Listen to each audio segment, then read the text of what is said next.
Hello, bonjour à tous et à toutes, bienvenue dans ce live, cette vidéo, j'espère que vous allez bien.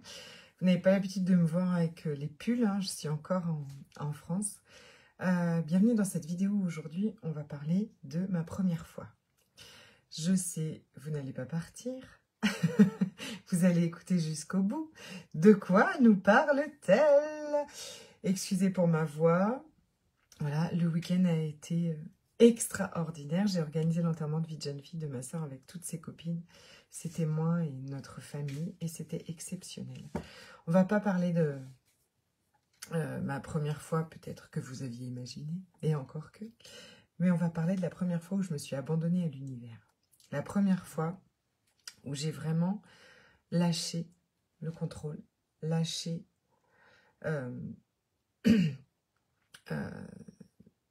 le mental, clairement, et où j'ai demandé à être guidée et où j'ai suivi complètement cette guidance. Clairement, cette première fois, j'étais désespérée totalement. Je vous partage ça parce que j'en ai reparlé ce week-end et que c'est toute l'histoire, on va dire que c'est un peu par là que ça a commencé.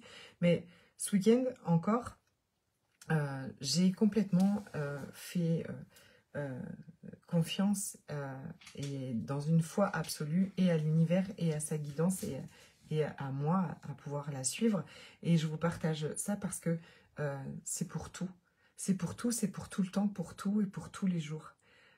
Coucou mon Ingrid. Je suis plus près de toi.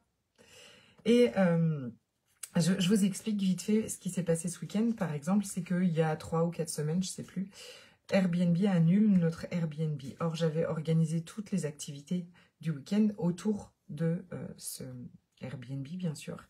Et donc, on se retrouve beaucoup plus loin avec des transports. Et les transports à Paris, des trajets à Paris, voilà, c'est les trajets à Paris, ok. Donc, du temps. Et bref, tout est bien orchestré, sauf que du coup, on a les trajets qui se rajoutent au milieu de tout ça. Et le soir, en fait, on a un karaoké tous ensemble. Et après le karaoké, on avait trouvé un bar pour aller danser, sauf que bah, il est loin maintenant. Et que du coup, on n'est plus... voilà, il n'y a pas le temps, j'ai pas le temps de chercher, j'ai pas... Voilà. Et en fait, je sais pas, enfin je sais, mais au fond de moi, je me dis, ok, on va trouver. On va trouver le bon endroit. En fait, c'est comme... C'est obligé, univers. C'est un super week-end. C'est un week-end hyper important. Et je veux qu'il soit exceptionnel. Je veux vraiment... Une des choses les plus, pour moi, les plus importantes, c'est que vous voyez ces souvenirs qui vous restent pendant des mois dans la tête, qui chantent des rires que on va remémorer dans 10 ans, dans 20 ans et qu'on s'en rappellera encore. Et ça, j'adore, je trouve ça génial. C'est ce qui fait vraiment la magie de la vie. Et donc, on n'a pas de bar. Et on se dit qu'on va trouver au dernier moment et tout ça. Et puis, je me laisse complètement guider par l'univers, en fait. Je dis, ok, trouve-moi l'endroit où ça va être extraordinaire pour nous. Comme quand le Airbnb s'est annulé, j'avais foi totale que parce que cet appartement allait être était mieux pour nous. Sinon, on n'aurait pas annulé notre Airbnb. Même si c'était un peu stressant, bien évidemment. Et donc, pendant qu'on est au karaoké, bref, je demande, en fait, j'ai l'idée, en fait, d'aller demander à ceux qui tiennent le karaoké, en fait, est-ce qu'ils connaissent un endroit pour nous, c'est-à-dire 40 et plus, pour aller danser et que ce soit les trucs qu'on aime, quoi. On nous envoie exactement au bon endroit, un bar avec une petite salle en dessous, en fait, une boîte de nuit, genre on avait 25 ans de moins. C'était trop drôle et toutes les musiques qu'on aime et tout ça, pour vous dire que c'était juste parfait. Ingrid, on m'entend bien sur Instagram aussi parce que je te vois que tu es passé sur Facebook. Si tu peux me mettre un petit mot. Merci. Et donc, juste pour vous dire, là vous allez dire, ça ne change pas toute ma vie. Non, et encore que c'était un moment extrêmement important. Mais ça, c'est pour tout et tout le temps. Je vous raconte ma première fois. D'accord? Peut-être que certaines l'auront déjà entendu. Là où tout a commencé, on est en août 2017. Mon fils n'a pas encore 2 ans. Ça fait 1 an et demi qu'on vit une errance médicale, qu'on est trimballé de médecin en médecin, que je cherche dans tous les sens. On sort de la 2e hospitalisation à l'hôpital Trousseau à Paris, en juillet 2017. avec des consignes, avec des traitements. Tu m'entendais pas. Avec des consignes, avec des traitements, des lourds traitements anti-inflammatoires. Donc mon fils avait des problèmes de santé digestif importants, qui fait qu'on a dû partir de la Martinique pour aller en France plein de fois. Et que donc je suis comme ça en errance médicale parce que on a dit plein de choses. Comme on ne trouve pas, évidemment, on dit que c'est moi qui est psy. Bien sûr, hein, une infirmière en plus est complètement tarée, c'est bien connu. Et bref, on finit quand même par nous croire un petit peu, à l'hospitaliser plusieurs fois à Paris. Et je ressors au mois de juillet 2017 avec des consignes, un traitement lourd. Et je vois qu'il va de plus en plus mal. Je vois que ça ne s'arrange pas du tout. Mais pas du tout, je vois donc, non seulement il peut toujours rien manger, et ce qu'on lui donne, ce qu'on m'a dit de lui donner à manger, en fait, je vois que ça l'aggrave. Décision, c'est un autre contexte, hein, complètement différent, d'accord? C'est-à-dire que moi, ça fait 2 ans que je dors pas, que j'ai un bébé qui souffre, qu'on vit quelque chose de très très difficile, que c'est vraiment l'enfer. Et au milieu de tout ça, il n'y a pas de solution. Et là, je vois que vraiment, il va encore plus mal qu'avant. J'ai plus de pédiatre, parce que j'ai usé les pédiatres que j'avais autour et que elles me disent d'aller à Paris. Donc voilà, j'ai plus de pédiatre autour. À Paris, les internes ont changé. Vous savez, ils changent tous les semestres. Donc c'est au mois d'août, en fait, ils changent. J'ai plus personne qui me répond à Paris. Et donc là, en fait, je décide de m'en remettre à l'univers. D'accord? Le cœur serré, au bord du désespoir. Mais j'ai rencontré le développement personnel au milieu de ces 1 an et demi de galère. Est-ce que vous pouvez me dire si vous m'entendez bien sur Instagram? Parce que Ingrid ne m'entendait pas. J'aimerais mieux ne pas parler dans le vide qu'on ne m'entende pas. Je vois ma belle Sylviane. Je vois Amandine. Juste si vous pouvez me faire... You, on t'entend.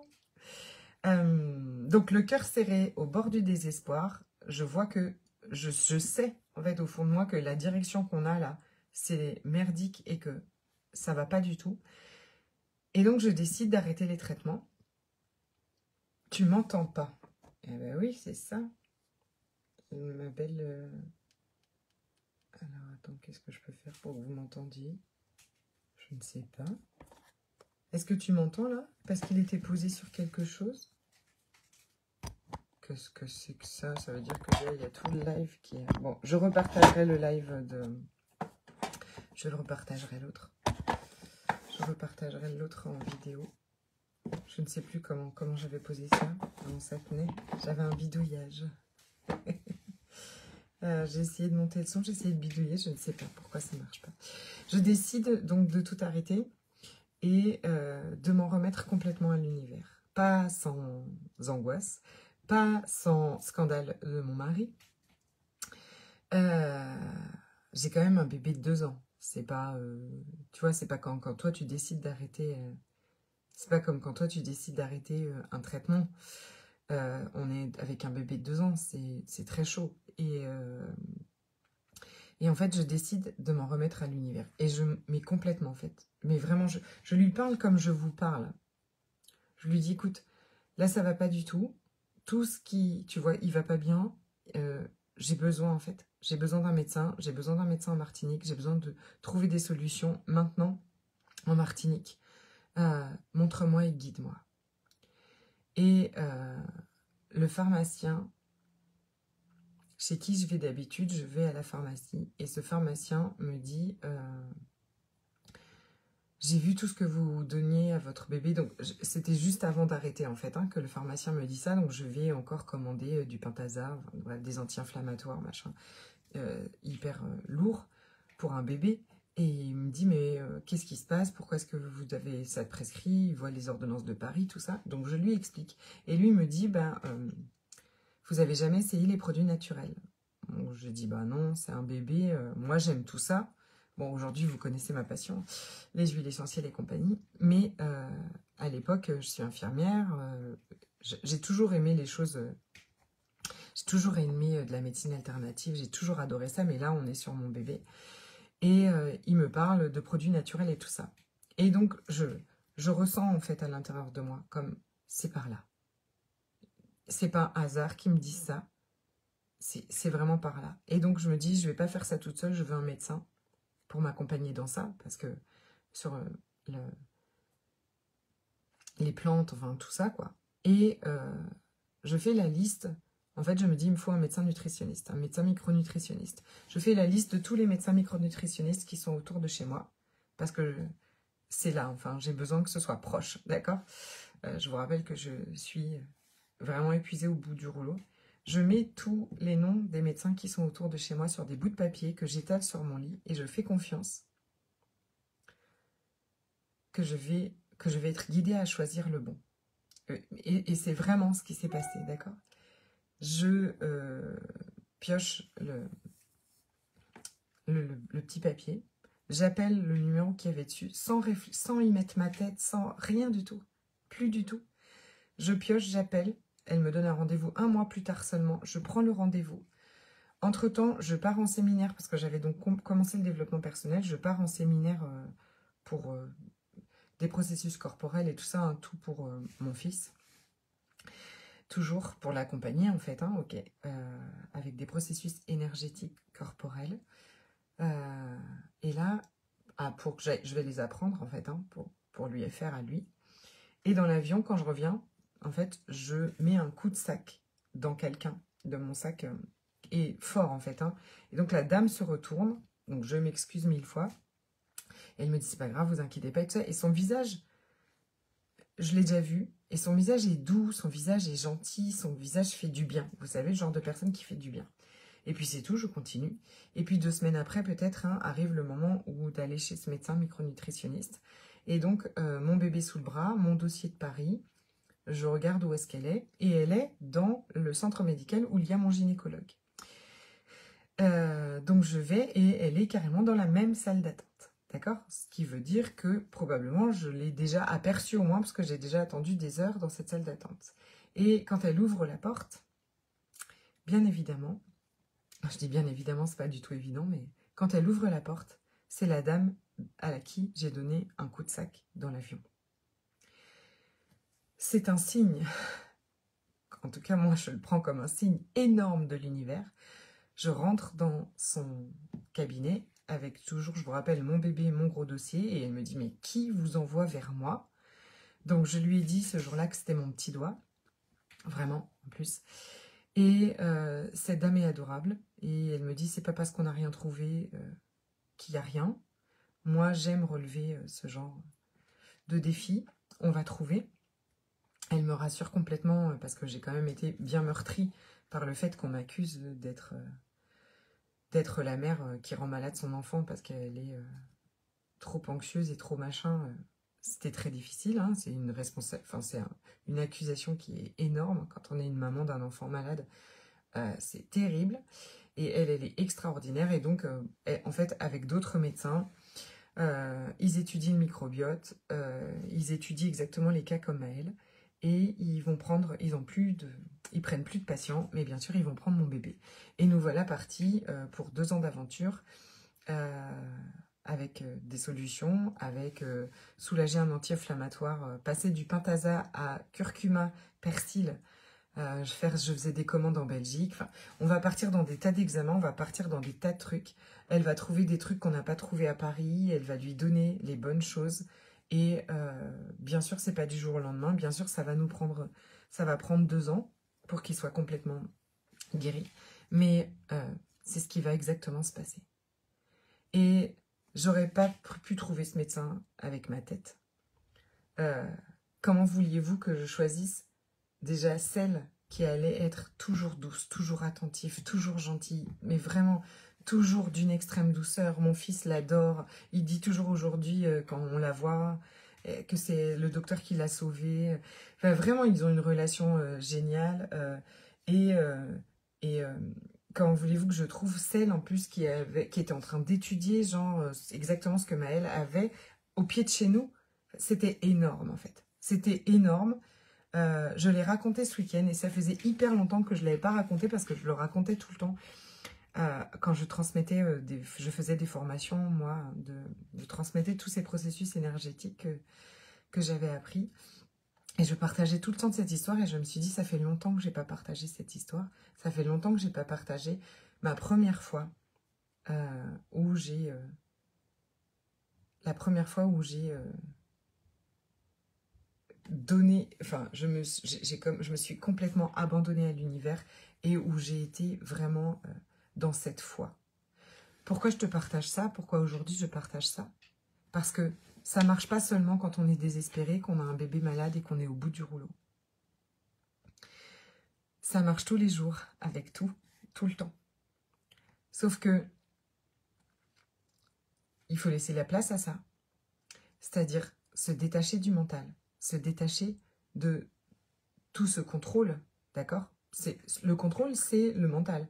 Le contrôle, c'est le mental qui fait ça, d'accord? Toujours pour te protéger, c'est toujours pour toi, d'accord? Mais quand on est pris dans ce contrôle, cette façon aussi qu'on a été programmé de faire les bons choix et tout ça, et de s'en remettre, mais de s'en remettre aux autres, plutôt genre les autres savent mieux que nous. Là, c'est s'en remettre à l'univers, c'est pas l'univers qui sait mieux que nous.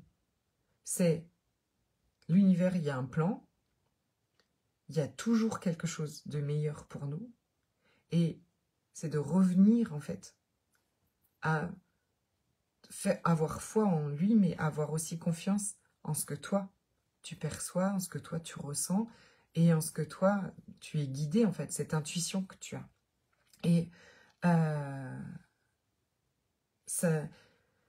voilà, ça prend de lâcher ce mental, ça prend effectivement de faire confiance à quelque chose qu'on ne voit pas, qui est toujours, c'est toujours dans l'énergie, c'est toujours dans effectivement ce qu'on ressent, donc cette reconnexion aussi à notre corps, à notre ressenti, mais vous l'avez tous, hein. Je peux tous vous dire un jour, vous vous êtes dit, bah là, je sais pas pourquoi, mais je suis allée par là, et puis je sentais qu'il fallait que j'aille par là, et puis boum, boum, boum, boum, boum. C'est pour tout, tous les jours, dans votre quotidien, dans votre travail, dans votre famille, dans vos relations, dans tous les choix que vous avez à faire, mais ça se passe pas là. Jamais, ça se passe là. Toujours. J'avais à cœur que vous entendiez cette histoire. Peut-être que si vous êtes, c'est nouveau et que vous ne l'avez jamais entendu, avec joie. Et de vous inviter évidemment à vous détacher du mental, à vous détacher des pensées, à vous détacher de tout ce système de protection et à revenir en fait, à revenir dans cette foi, dans cette confiance, dans ce que vous savez. Bien évidemment, on fait tout ça dans le rendez-vous des licornes, qui est mon accompagnement chouchou d'amour, où on est en coaching chaque semaine, où vous avez beaucoup de vidéos pour vous partager tout ça sur le fonctionnement du cerveau, sur cette foi à l'univers. Vous avez des soins énergétiques. C'est voilà, un endroit que j'aime et que j'affectionne de tout mon cœur, où on guérit, où on se transforme et où on redevient qui on est vraiment, d'accord? Là où on est guidé comme ça complètement dans notre quotidien, dans absolument tout, parce que c'est incroyable, extraordinaire, et que vous imaginez vivre avec cette foi et en suivant cette guidance, et tout ce que vous recherchez.